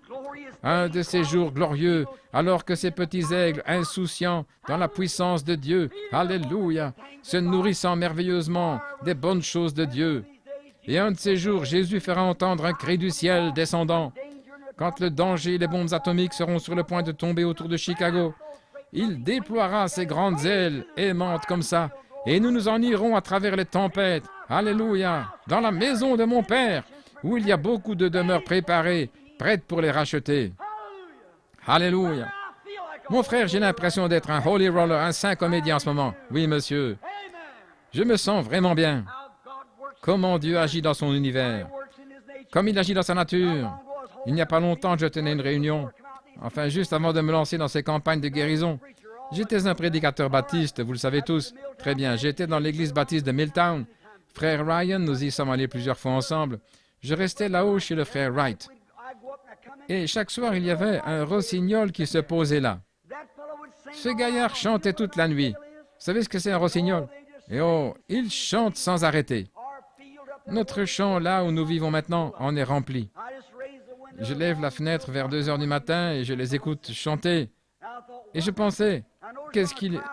Et j'ai remarqué, par une nuit nuageuse, il s'arrêtait de chanter pendant un petit moment, puis il recommençait à chanter. Alors j'ai étudié la nature de ces oiseaux et j'ai découvert ce qu'ils font. Ils se posent dans les buissons, ils regardent autour d'eux et dès qu'ils voient une étoile, ils commencent à chanter aussi fort qu'ils le peuvent. Car ils savent que le soleil brille quelque part. Le soleil brille sur cette étoile aussi sûr que cette étoile brille. Le soleil brille quelque part, donc il va faire jour à nouveau. Et je pense, oh Dieu, laisse-moi parfois, quand les oreillers de l'obscurité se retournent, parfois quand le réveil semble qu'ils veulent tous être formels et impies, mais de temps en temps, j'entends un « bon amen » à l'ancienne mode, gloire à Dieu. Et je dis, gloire à Dieu, le soleil brille quelque part, il rayonne quelque part. Si je pouvais sortir ce soir et regarder là-bas la grande étoile du matin, l'étoile du soir, je dirais, qu'est-ce qui te fait briller, étoile? Elle dirait, frère Branham, ce n'est pas moi qui brille. Je dirais, alors qu'est-ce qui te rend si jolie? Ce n'est pas moi. Alors pourquoi brilles-tu? Ce n'est pas moi qui brille. Alors qu'est-ce qui brille? C'est le soleil qui brille sur moi. C'est ce qui me fait briller. Il n'y a pas longtemps, je parlais à un médecin. Il disait, révérend Branham, ces gens du Saint-Esprit dont vous parlez, ce n'est que de l'excitation, c'est seulement de l'excitation. Frère, vous savez ce que je crois?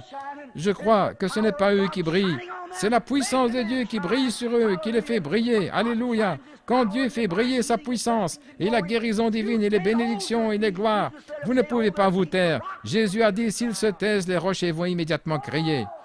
Oh, Alléluia! C'est bien ça! Alléluia! Je me suis allongé près d'une source où j'avais l'habitude de boire. Je me suis allongé là et je ne faisais que boire et boire. J'ai remarqué que c'était la source la plus heureuse que j'ai jamais vue. C'était toujours des bulles, des bulles. C'est comme un bon chrétien, toujours en train de bouillonner. Que les choses aillent bien ou mal, toujours en train de bouillonner. Toujours en train de bouillonner. Dieu travaille dans sa nature et sur la terre aussi. Vous le croyez? Si je m'asseyais et que je parlais à cette source, je dirais, qu'est-ce qui te fait bouillonner? Qu'est-ce qui te rend si heureuse? Elle dirait, frère Branham, ce n'est pas moi qui bouillonne. Je dirais, eh bien, peut-être que tu bouillonnes juste parce que je bois. Non. Tu pétilles parce que des cerfs ou des ours viennent boire. Non. Je dis, qu'est-ce qui te fait bouillonner? Frère Branham, ce n'est pas moi qui bouillonne. C'est quelque chose derrière moi qui me pousse, qui me fait bouillonner. Et c'est la façon dont chaque homme qui est né de nouveau de l'Esprit de Dieu, il y a quelque chose derrière vous qui vous pousse et vous fait bouillonner. Alléluia! Oh, gloire! C'est bien ça! Ça vous fait bouillonner, bouillonner, bouillonner, bouillonner! La joie éternelle qui jaillit. Il a dit à la femme au puits, en moi il y a des eaux vives. Alléluia! Je te donnerai des eaux vives qui bouillonnent dans la vie éternelle. Oh frère, un geyser, quand ça éclate, ça jaillit. Alléluia. Enlevez juste le bouchon et laissez couler. Amen. Dieu est dans son univers. Vous le croyez? Bien sûr. Dieu est dans son univers. Nous avions un petit garçon qui vivait pas loin de chez nous. Et puis il allait à une école du dimanche, très formelle, au bord de la rivière Ohio. Et vous savez quelle joie c'est d'habiter près de l'eau. Et ce petit garçon s'est enthousiasmé un jour et il a dit, « Maman, si Dieu est une si grande personne, est-ce que quelqu'un peut le voir? » « Fiston, je ne sais pas, demande à ton professeur d'école du dimanche. » Alors il est allé demander à son moniteur de l'école du dimanche, « Est-ce qu'on peut voir Dieu? » Il a dit, « Je ne sais pas. » Demande au pasteur. Il est allé voir le pasteur. Il a dit, « Pasteur, est-il possible de voir Dieu? » Il a dit, « Non, mon fils. Personne ne peut voir Dieu. Bien sûr que non. Nous croyons juste qu'il existe et personne ne peut le voir. Le pauvre petit gars a dit, eh bien, s'il est si réel comme la Bible le dit, pourquoi personne ne peut le voir? Il a dit, eh bien, tu ne peux tout simplement pas le voir, mon fils, on ne peut pas le voir. Alors, il est alors pêché avec un vieux pêcheur sur la rivière qui avait une barbe blanche et de longs cheveux. Un vieux type là sur la rivière. Un jour, il était sur l'île Six Mile et il y avait une tempête et en redescendant, le vieux pêcheur, qui était un chrétien bien connu, il descendait en tirant les rames du bateau comme ça, vous savez, et les rames qui cliquaient sur l'eau et comme la musique de tout batelier, et il tirait comme ça. Et après la pluie, toutes les feuilles lavées, tout était si propre et sentait bon. Et il a regardé le soleil et il y avait un arc-en-ciel. Le vieil homme regardait l'arc-en-ciel. Il avait rentré les rames, il les avait attachées. Il regardait cet arc-en-ciel. Le petit garçon installé à l'arrière du bateau commence à remarquer que des larmes coulent sur sa barbe blanche. Il regardait cet arc-en-ciel. Le petit garçon continue à regarder le vieil homme. Il a couru jusqu'à lui et s'est jeté sur ses genoux et lui a dit « Monsieur, je vais vous poser une question à laquelle mon professeur n'a pas pu me répondre, ma mère ni mon pasteur. Est-ce que quelqu'un peut voir Dieu ?» Eh bien, le cœur du vieil homme était si plein, vous savez, qu'il a ramené les rames sur ses genoux. Il a jeté ses mains en l'air comme ça, et il a poussé un grand cri. Il a mis ses bras autour du petit garçon, il a atterri sur ses genoux, il a dit « Que Dieu bénisse ton cœur, fiston. Ne le vois-tu pas là-haut? Tout ce que je vois depuis 35 ans, c'est Dieu. » Il avait tellement Dieu à l'intérieur que Dieu pouvait se voir, il se reflétait. C'est vrai, quand vous aurez Dieu à l'intérieur, le jour où vous serez sauvés, remplis du Saint-Esprit, les oiseaux chanteront différemment. L'univers entier aura l'air différent. Tous les arbres vont taper des mains et tout. Oh là là, et ce vieil ennemi que vous n'aimiez pas, il sera la plus belle personne. Vous vous approcherez de lui. Comment ça va? Et ce voisin à qui vous ne parliez pas, ces outils de pneus que vous aviez volés et tout le reste, vous reprendrez tout et vous direz, tu sais, je suis vraiment désolé d'avoir fait ça. Tu veux bien me pardonner? C'est ce que ça vous fait. Vous verrez Dieu dans son univers aussi sûrement que n'importe quoi si vous vous mettez à le chercher. Croyez-vous que c'est vrai? Il y a quelque temps, il y avait un incrédule dans le pays. Oh, je crois qu'il y a 50 ans. Et il convertissait les gens du christianisme au paganisme. Et quand sa mère était en train de mourir, la seule chose qu'il a pu dire, c'est « Maman, prends ça sur toi et supporte-le. » Oh, quelle consolation donner à une mère à l'heure de sa mort. Alors il est allé en Angleterre et il a eu beaucoup de convertis là-bas. Aucun prédicateur ne voulait l'attaquer. Non, parce qu'il était intelligent et rusé. Il les contredisait. La plupart des prédicateurs. Il se tenait juste. Et un de mes amis qui se tenait et qui a même fait trembler toute sa fondation, quand il se tenait là, avec une bouteille d'acide sulfurique là, à Memphis, Tennessee, et il avait cette bouteille d'acide, et il a dit, tous ceux d'entre vous qui sont supposés être chrétiens, Marc 16 dit, ils boiront des breuvages mortels et cela ne leur fera pas de mal. C'est ce que dit Marc 16. Si c'est la parole inspirée de Dieu, buvez cet acide sulfurique. Et certains ont dit, tu ne tenteras pas le Seigneur ton Dieu. Et il a dit, oh, je ne le tenterai pas pour lui demander n'importe quoi non plus. Peut-être qu'on ne peut pas le déranger. Et il se moquait ainsi. Et une chose s'est produite, je vais devoir raconter ça aussi, pendant que j'y suis si je peux. Il y avait un garçon de la campagne assis derrière, les cheveux pendant dans le cou, les dents proéminentes, il s'est approché de la plateforme, il a fouillé dans sa poche, il en a sorti une grosse pomme, et il a commencé à l'appeler avec un couteau. L'infidèle a dit, eh bien, Sap, qu'est-ce que tu veux? Qu'est-ce que tu veux? Il a dit, je veux juste te demander quelque chose. Il a continué à éplucher sa pomme. Et l'autre a dit, dis-moi ce que tu veux ou je te fais jeter dehors. Il a dit, juste une minute, donne-moi ton temps. Alors il a épluché la pomme, il l'a évidée, il l'a préparée. Il l'a mis dans sa bouche, il a commencé à la mâcher comme ça. Il a dit, je veux te poser une question. Cette pomme est-elle aigre ou douce? Il a dit, comment savoir si je ne suis pas en train de la manger? Il a dit, c'est ce que je pensais. Il a fait demi-tour et est retourné à sa place. Comment savoir que Dieu n'est pas réel tant qu'on ne l'a pas goûté, senti? Alléluia. Comment savez-vous que la guérison divine n'est pas bonne si vous ne l'avez jamais testée? Comment savez-vous que le Saint-Esprit n'est pas bon si vous vous promenez avec votre veste ecclésiastique en essayant d'expliquer toute la partie divine avec un tas de théologie? Comment pouvez-vous savoir ce qu'est Dieu si vous n'avez jamais goûté pour voir s'il est juste ou non? Soyez sincères, soyez humbles devant lui, c'est vrai. Et le docteur Davis qui se tenait là, un vieil évêque méthodiste, se tenait là avec ce jeune prédicateur. Un jeune, Roy Davis, se tenait là avec cet évêque, et cet infidèle disait « N'importe qui parmi vous ». Et certains d'entre les ministres disaient « Marc 16, à partir du 9e verset, ce n'est pas inspiré. Il n'est pas inspiré, donc vous ne pouvez pas vous y fier. » Il a dit « Alors je dirai, venez à moi, vous tous qui êtes fatigués et chargés. » Matthieu 11, 27. Et je dirai « Alors ce n'est pas inspiré. » Donc il l'avait là sur un point. Et le Saint-Esprit a commencé à agir sur lui en disant « Mets-toi là. » Alors il a dit, le vieil évêque, « Si cet infidèle fait ce défi encore une fois, et si je dois mourir, j'irai au ciel en croyant la parole de Dieu. » Alors il a dit, « Maintenant écoute, fils, pose-toi et laisse-le, il est en train de faire exploser sa cervelle, laisse-le tranquille. » C'était le Saint-Esprit à l'action. Et alors, quand il a fait ce défi à nouveau, il a laissé échapper un grand « Ah ah !» et a brandi sa montre. « S'il y a un Dieu, je vais mourir dans 1 minute. » Il a attendu 1 minute et a dit « Je ne vous ai pas dit que ça n'existait pas ?» Et comme ça, il s'est mis à rire. Alors, Roy, quand il a lancé ce défi, pourquoi certains d'entre vous là-bas ne croient-ils pas que Dieu est si réel? Il a dit « Essayez ce test à l'acide sulfurique. » Maintenant, je ne dis pas aux gens de faire ça. Ne le faites pas à moins que le Saint-Esprit soit avec vous, voyez. Maintenant, je ne crois pas qu'il faille prendre le serpent. Je crois que si je baptisais dans l'eau et qu'un serpent m'attrapait, je le jetterais sur la rivière, là, et je continuerais à baptiser comme Paul ou quelque chose comme ça.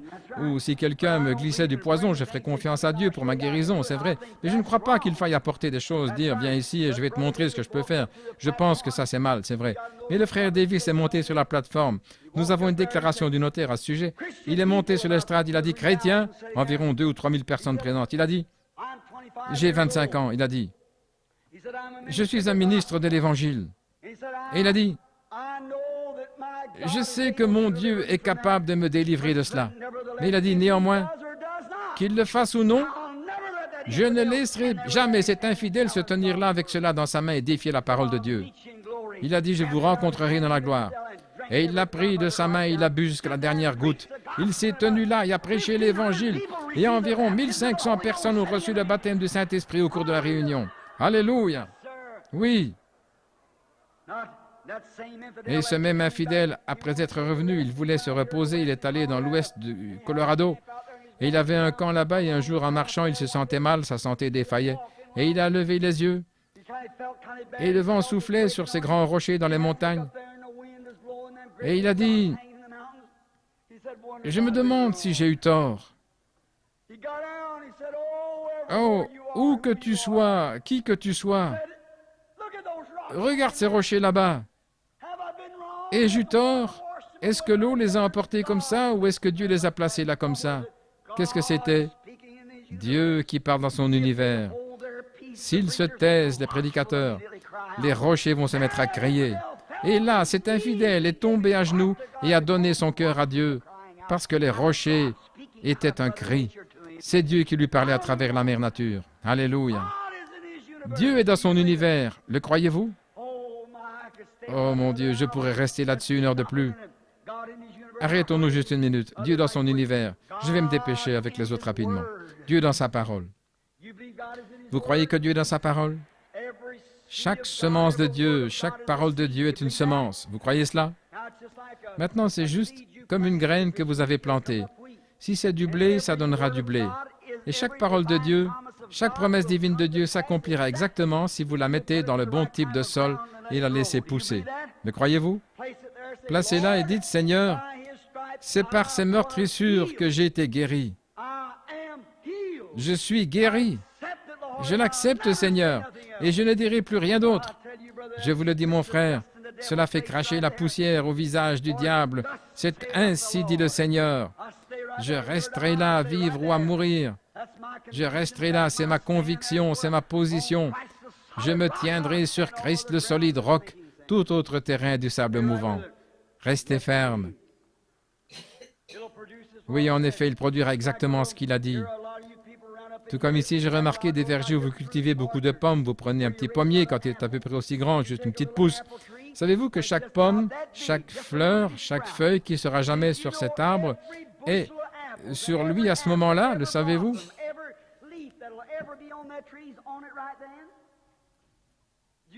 Le savez-vous? Tu sais que tu pourrais ramasser 200 boisseaux de pommes sur cet arbre et que chacune d'entre elles se trouve dans ce petit arbre qui est aussi grand là. Et si elles n'y sont pas, d'où viennent-elles? Dis-moi qui les a mises là.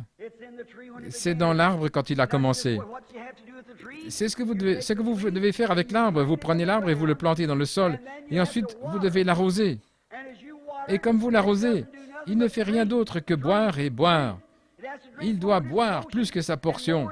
Et plus il boit, plus il gonfle, il pousse des membres, puis il pousse des feuilles, puis il pousse des fleurs, puis il pousse des pommes. C'est bien ça? Et c'est ainsi un chrétien. Nous sommes plantés ensemble dans le Christ Jésus, qui est la source inépuisable de la vie.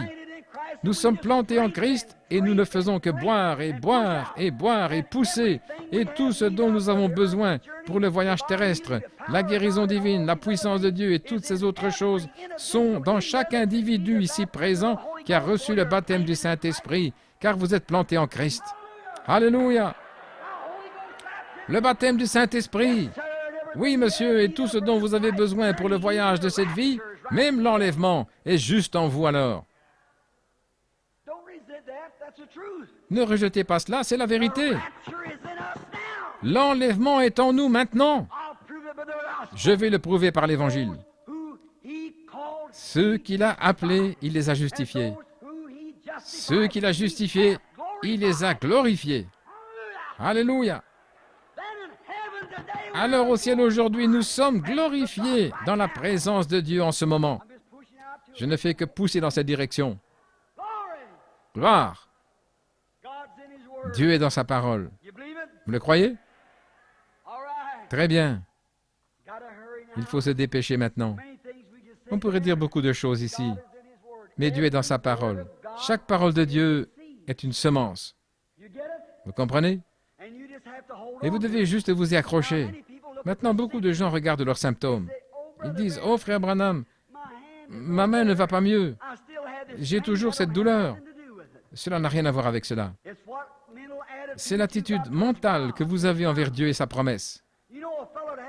Vous savez, un type qui avait un cas de symptômes, c'était Jonas, il avait vraiment des symptômes. Vous le savez, Dieu lui a dit de descendre à Ninive et il est allé à Tars et il a pris une route plus facile. C'est le cas de beaucoup de chrétiens aujourd'hui. Ils essaient de prendre la route la plus facile. Il a dit, tu descends à Ninive et tu vas t'écrier. Au lieu de cela, il est allé à Tars. Et puis il s'est replié sur lui-même, il a rétrogradé. Il y a eu une tempête sur l'océan et ils lui ont lié les mains et les pieds et ils l'ont jeté hors du bateau. Une grosse baleine l'a avalé. Et tout le monde sait qu'après avoir mangé, une baleine ou tout autre poisson va directement au fond de l'eau. Nourrissez vos poissons rouges et regardez ce qu'ils font. Ils vont directement au fond de l'eau et posent leurs nageoires sur le fond. Ils rôdent dans l'eau jusqu'à ce qu'ils trouvent leur nourriture, puis ils descendent et se reposent. Voyez? Eh bien maintenant, regardez. C'était un océan houleux et un prédicateur rétrograde et il les a les mains attachées derrière lui, les pieds attachés derrière lui, là, jetés dans une tempête. Et une baleine l'avale et descend au fond de la mer pour se reposer. Et ce prédicateur se retrouve là, rétrograde, dans cette situation. Il n'y a personne dans le bâtiment qui soit aussi mal en point aujourd'hui. Et il était là, au fond de l'océan, rétrograde, les mains liées derrière lui, à plusieurs kilomètres de profondeur dans le ventre d'une baleine, des algues enroulées autour de son cou, du vomi jusqu'aux genoux.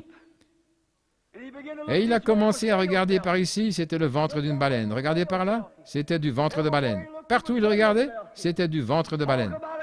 Vous parlez d'un cas de symptômes, il les avait, c'est bien ça.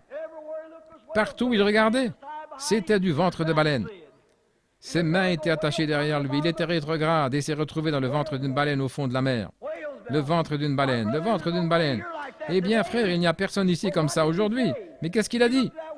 Il a regardé le ventre de cette baleine, tous ses symptômes, et il a dit, « Ce sont des vanités menteuses. » Oui, il a dit, « Une fois de plus, je regarderai vers ton temple saint, ô Seigneur. »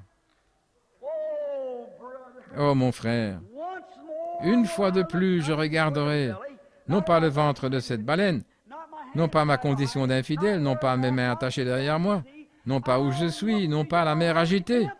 Je regarderai vers ton saint temple, Seigneur. Quand Salomon a consacré ce temple et que la colonne de feu est entrée et est allée derrière la chose et s'est installée là, Regardez ce que Salomon a dit. Il a dit, « Seigneur, si ton peuple est en difficulté quelque part, et qu'il regarde vers ce saint lieu, et qu'il prie, alors entends du ciel et délivre ton peuple. » Et Jonas a cru que Dieu avait entendu la prière de Salomon. Alors il ne regardait pas ses symptômes. Il ne regardait pas le ventre de la baleine. Il ne regardait pas sa condition rétrograde. Il regardait la promesse de Dieu, la prière de Salomon. Et si Jonas, dans ces conditions, avec ce genre de symptômes, pouvait regarder vers un temple terrestre où un homme terrestre priait, combien plus un chrétien devrait-il le faire quand Jésus-Christ est mort pour vous, prenant son propre sang et se plaçant à la droite de Dieu aujourd'hui, faisant des intercessions pour tout ce que vous confessez qu'il a fait. Oh là là! Éloignez de vous!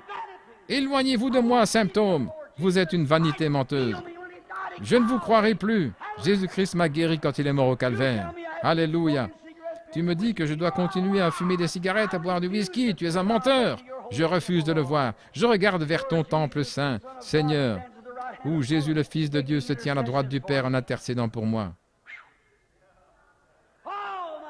Oh là là! Je suis vraiment un holy roller maintenant, un saint comédien. Frère, laissez-moi vous dire quelque chose. J'ai navigué sur les 7 mers. Je n'ai jamais vu de holy roller. C'est un nom que le diable a collé sur l'Église. Mais s'il voulait que je le fasse, eh bien, je roulerais par terre. Holy roller, quelqu'un qui roule par terre, pourvu que ce soit saint. Oui, Dieu dans sa parole. Le croyez-vous? Dieu dans son univers, Dieu dans sa parole. Maintenant, rapidement, allons chercher Dieu dans son Fils. Vous croyez que Dieu était dans son Fils? Il l'était. Il était plus qu'un homme, je vous l'ai enseigné hier. Il était plus qu'un homme. Il était Dieu.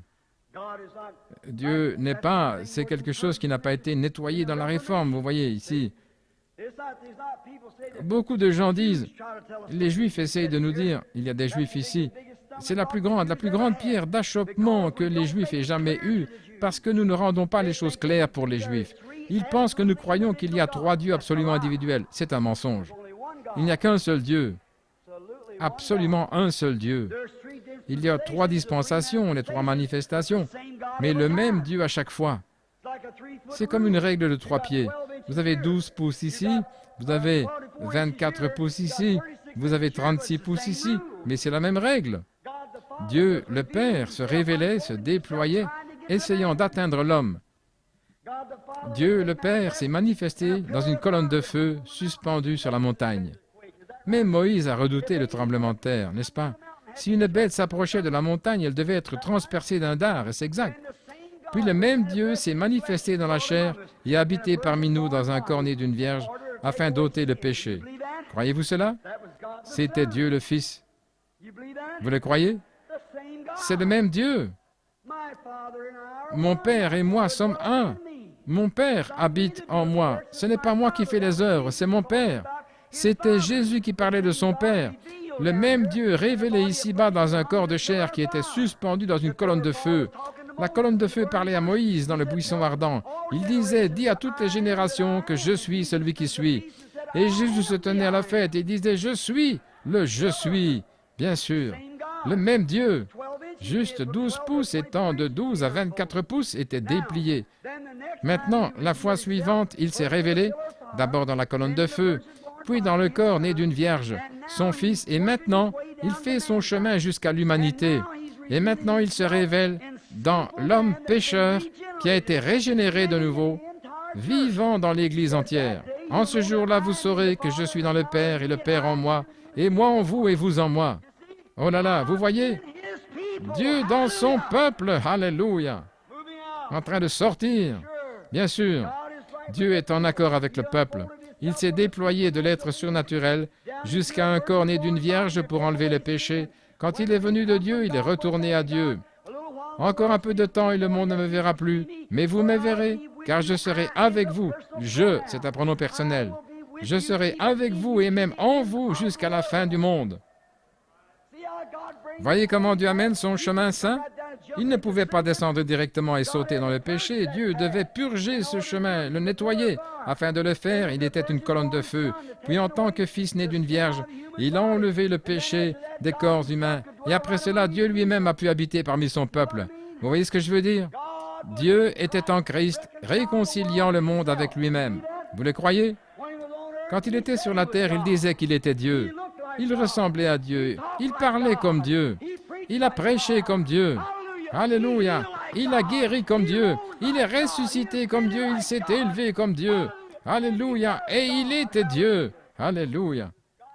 Il était Dieu dans la chair. Dieu était dans son Fils, se manifestant à son peuple. Oh, combien de fois nous pourrions aller à cela et voir ce que c'était. Mais je crois que vous comprenez ce que je veux dire. C'est Dieu qui se dévoile. Il est sorti de la nature, il est descendu dans la chair de son Fils. Dieu, venu dans la chair, Jésus-Christ, le Logos, qui est sorti au commencement. Au commencement, personne ne pouvait voir Dieu. Puis le Logos est sorti.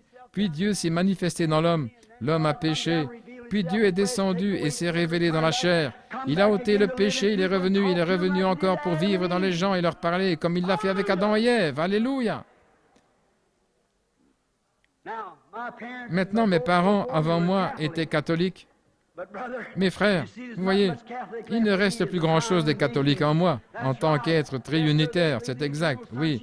Ils croyaient en la filiation éternelle, où il y a trois êtres individuels réels, Dieu le Père, un vieil homme avec une longue barbe blanche, Dieu le Fils, un homme d'âge moyen, et le Saint-Esprit était une sorte de mascotte.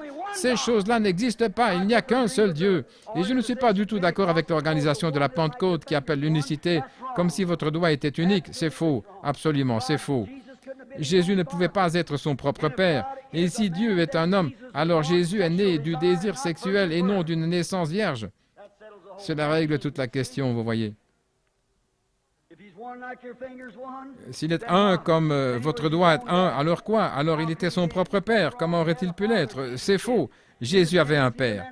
Vous ne pouvez tout simplement pas voir la manifestation de Dieu se déployant comme un Père aimant, descendant directement des cieux, se dévoilant lui-même, descendant vivre parmi les êtres humains ici sur la terre. Voilà. Dieu était dans son Fils, et maintenant je vous ai aussi révélé que Dieu est dans son peuple. Croyez-vous cela? Alors quand Dieu, ce même Dieu qui vivait là-bas à l'époque où Moïse a vu la colonne de feu, n'est-ce pas? Combien croient que c'était l'ange de l'Alliance? Dites Amen. Eh bien, l'ange de l'Alliance était Jésus-Christ. Moïse a estimé que les richesses de Christ étaient de plus grands trésors que celles de l'Égypte, et il a abandonné l'Égypte en suivant Jésus-Christ. Il a suivi le Christ à travers le désert qui était le Logos. D'accord. Maintenant, alors ici descend, le suivant est la filiation, puis le Saint-Esprit. C'est la raison pour laquelle Matthieu a dit « Baptisez-les au nom du Père, du Fils et du Saint-Esprit ». Bien sûr, c'est le même Dieu qui se déplace dans ces trois dispensations, Père, Fils et Saint-Esprit. Non pas trois êtres individuels différents, mais un seul être dans trois manifestations différentes. Alléluia! Gloire! Frère, je vous dis que cela frappera le diable dans les côtes tous les jours pour le faire crier comme un cochon, c'est vrai. Parce que c'est une puissance de Dieu révélée dans ces derniers jours. Quelqu'un a dit l'autre jour, frère Branham, vous ne pouvez pas expliquer la Trinité. Il a dit, descendez et trouvez-vous une institution pour aliéner. J'ai dit, non, monsieur, je ne peux pas l'expliquer. Mais le Dieu céleste qui habite ici connaît toutes choses. Et il nous le révélerait comme nous avons besoin de le savoir. Amen. Je le crois de tout mon cœur. Je sais qu'il en est ainsi. Cela s'accorde parfaitement avec l'Écriture et le rend clair. Dieu est dans son Fils, Dieu est dans son peuple. Alors regardez ce qu'il a fait là-bas. Regardez ce qu'il a fait à l'époque de sa filiation. Maintenant, regardez ce qu'il fait ici dans la dispensation du Saint-Esprit. Comment il s'est élevé parmi le peuple. Il fait les mêmes signes et les mêmes prodiges. Il ranime les morts. Est-ce bien cela?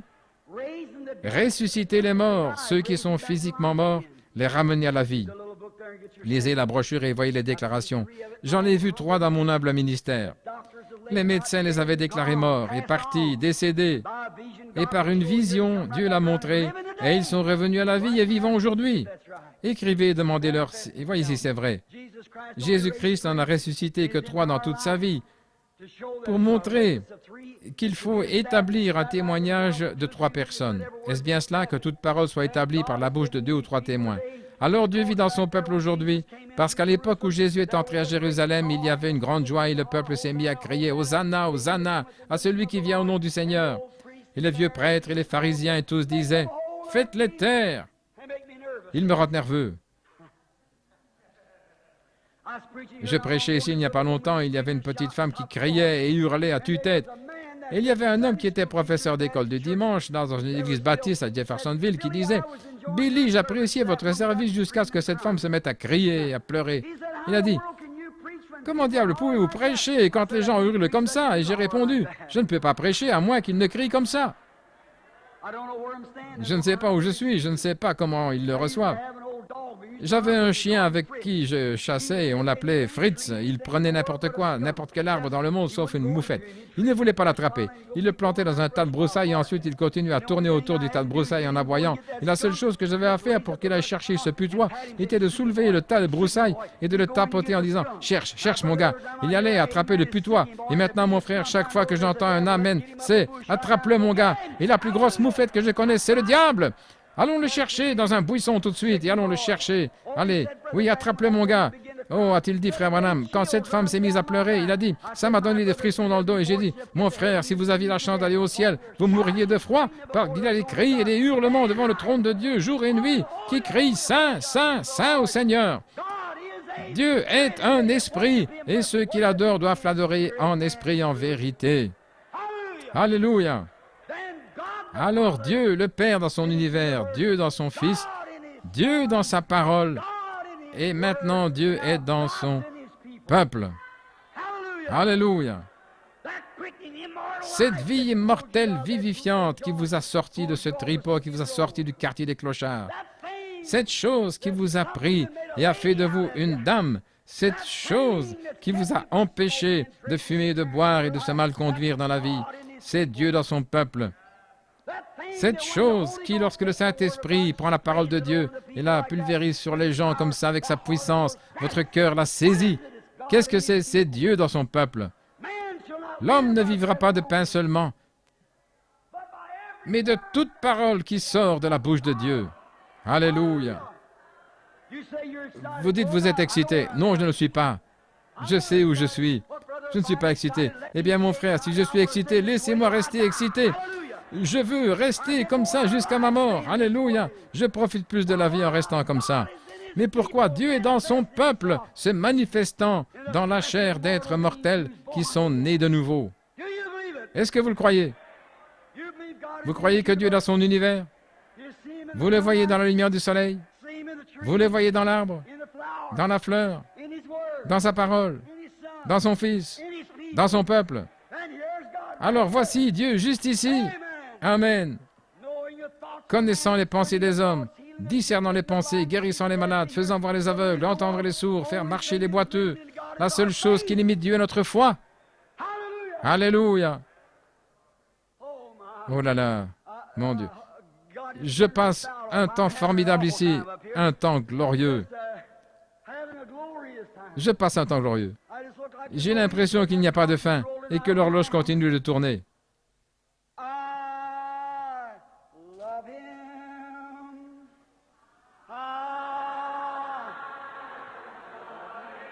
Je l'aime, je l'aime.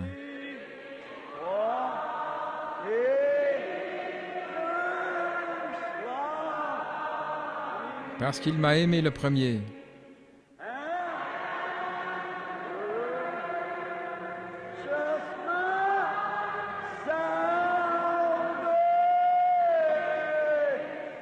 Et il a acheté mon salut.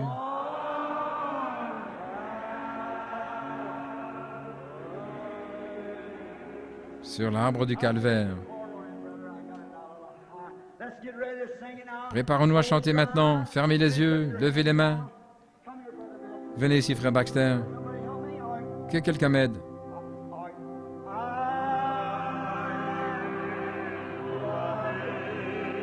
Je l'aime.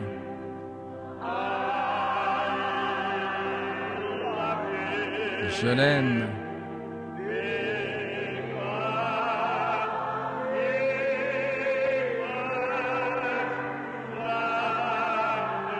Parce qu'il m'a aimé le premier.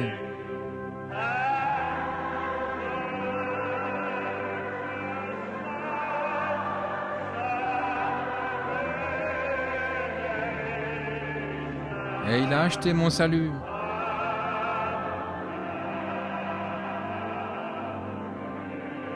Sur l'arbre du calvaire.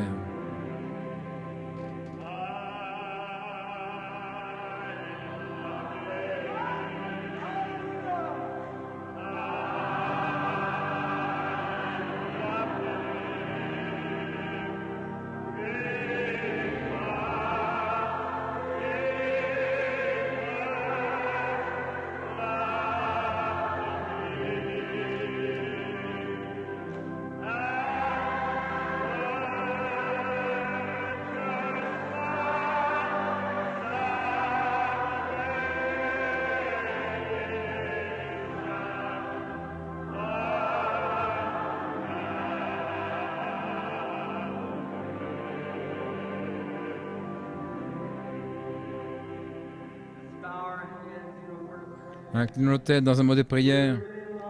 L'aimez-vous vraiment cet après-midi? Que ferions-nous sans Jésus?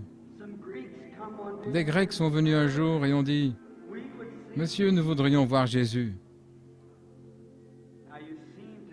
Maintenant, vous les voyez aujourd'hui. Vous les voyez aujourd'hui, vous passez la porte, vous le verriez dans ce buisson, vous le voyez dans ces fleurs, le long de la rue là-bas. Il vous parlera quand ce petit oiseau se pose là, qu'il lève la tête et se met à chanter cet après-midi au coucher du soleil. Il est heureux. Il n'y a pas longtemps, j'étais sous le porche. Des grues de sable s'envolaient vers leur nid. Ma femme et moi, nous étions là. J'étais si fatigué, je revenais d'une réunion. J'ai commencé à pleurer. Une dame est montée sous le porche et m'a donné la photo d'un bateau sur la mer et le soleil qui se couchait. Il y avait un poème, « Le coucher du soleil et l'étoile du soir ». Un appel clair pour moi, et qu'il n'y ait pas de deuil quand je prendrai la mer.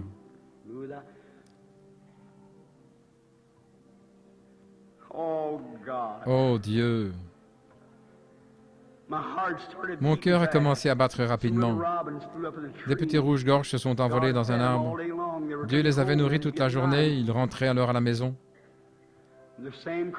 Il commençait à faire nuit, et les grues de sable descendaient se rassembler avec leurs proches sur la rive du fleuve et restaient là toute la nuit. Et j'ai dit, « Chérie, elle a mis son bras autour de moi et elle a dit, « Bill, tu es si fatigué. On dirait que tu pourrais t'évanouir, mais un jour le soleil se couchera sur mon front. Le soleil de ma vie s'abaissera. Un de ces jours, je ferai mon dernier sermon. Et quand le soleil se couchera, je saurai qu'il y a une place pour moi. Je veux me réunir avec lui là-bas, avec vous tous, le reste d'entre vous. Doucement maintenant, chantons.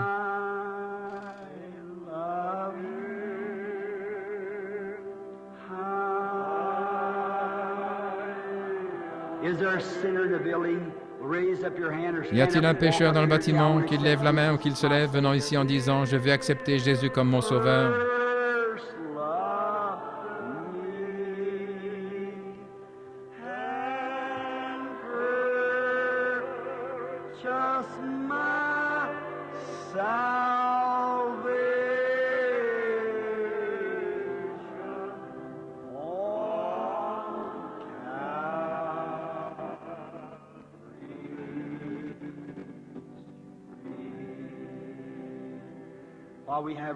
Pendant que nous avons nos têtes baissées, fredonnons cela.